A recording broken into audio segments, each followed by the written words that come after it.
Okay, quick allotment update because I haven't really released a video in ages. Partially because my phone died, and also because other stuff's been happening. It's starting to get warmer now, so I'm starting to do more and more work at the weekend and so on. So anyway, here we go. You may notice a big sort of structure at the back there. That is the new fruit cage.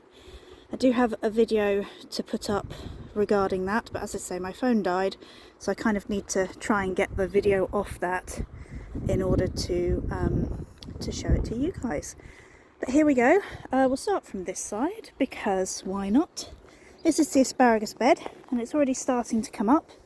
We've got some really nice big fronds starting, and some that have sent up several fronds. This is only the second season, so I'm not actually harvesting anything. It's just a case of letting it establish a bit more, dump plenty of water on it, and yes, it needs a good weeding. I have purchased some more asparagus crowns just to fill in the gaps down this end, so hopefully they'll start coming up now. But I'm really pleased with how that's doing this year. We planted some onion sets, which I don't think I'll bother in future. We haven't had very much luck. You can see we've got a fair amount of foliage, but the actual bulbs look quite small to me, so I don't know whether they'll be a bit bigger when we harvest them. They seem to have gone to seed a little bit. This bed, what we've done is we've got some sweet corn that we've planted here, and then in the middle there's not very much. This is where the kale used to be, so we've really just got these elephant garlic that are growing quite nicely. Don't know how well you can see in there, but they're doing quite nicely. And then up at this end we've got some popcorn. That is right, isn't it? We've got sweet corn down that end and popcorn up this end. Yes, I am correct. So that's popcorn we're going to try. He's just weeded the pumpkin patch, and we're going to be doing a cup. These are 2 pumpkins from last year's big pumpkin that we've kept the seeds for. So we're going to see how those grow there, and then we've got a couple of other varieties that we're going to be planting. I'm going to plant them along this side because they seem to like to grow this way towards the sun. So I'm going to see if we can push them that way, and then hopefully they'll sort of root into this and get nice and strong. This monstrosity is the beginnings of a fruit cage. Desperately needs weeding, but such is life. As I say, I'll do the video on this. We have various different fruits amongst this lot. We've got a lovely cherry here. That is a damson, a spineless blackberry.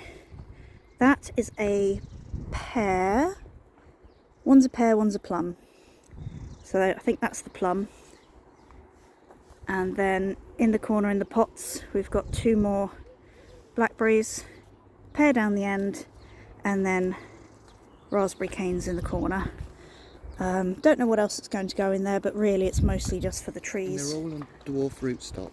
They're all on dwarf rootstock, so that they shouldn't get too big, because obviously it's not that big. So this kind of needs sorting. It's just bird netting to protect the fruits as and when they come through, but it needs a little bit of going over. This was quite fun to put this netting over the top, I must admit. Still got the pallets here for making the windbreak, which we shall get round to at some point.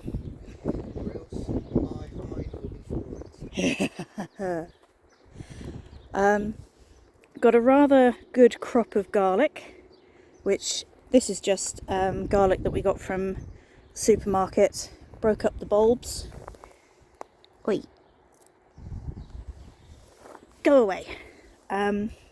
Broke up the bulbs and put them individual cloves into there, and then obviously we've got a nice crop of garlic.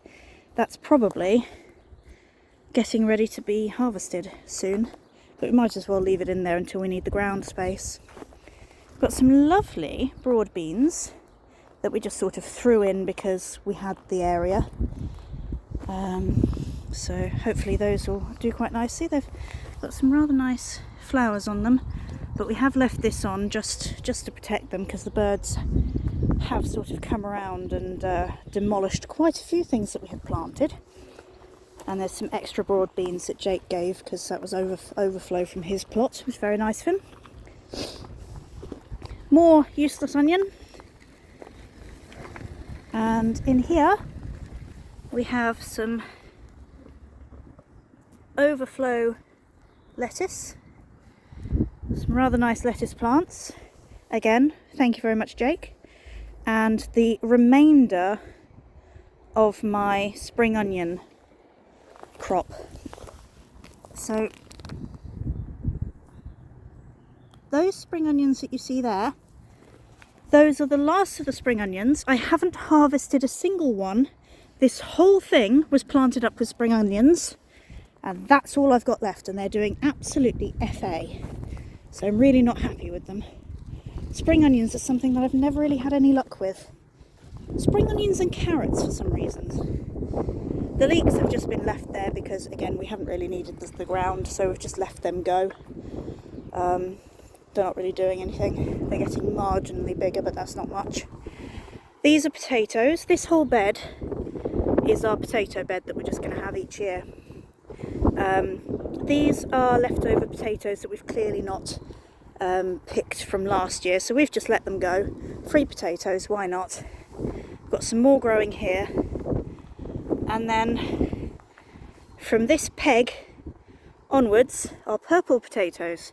We've got Purple Majesty and some other one called King something or other, but they're purple potatoes, so you can see, if I step over, the shoots are quite purpley, but well, you know how you're meant to chit potatoes? You know how one is meant to chit potatoes to help them to grow, to give them a sort of a head start? Well, we sort of bought the potatoes, put them in a box in the shed and forgot about them.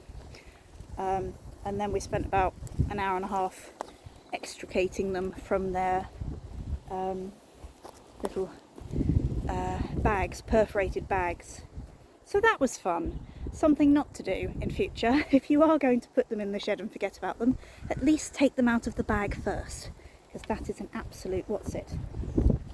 But that's it, that's what we're working with at the moment. We've got bare soil here. The onions will come out eventually. There's a patch of bare soil here. This can be filled in the centre, probably with kale again. Oh, I didn't show you here. We've got some Brussels sprouts. We've got some purple Brussels sprouts. So one or two of them are a little bit nibbled, but these are hopefully the purple Brussels sprouts. I'm going to throw some water on them now, give them a bit of a chance, but some of them have been nibbled. Bloody slugs. I shall have to get some pellets. Every year I swear I won't bother, and every year I give up and declare war. So there we go, that's what we're working with at the moment. I have a lot of seeds that I said I would sow and didn't for various reasons. Kind of need to get on that. But other than that, this is where we're starting from this year.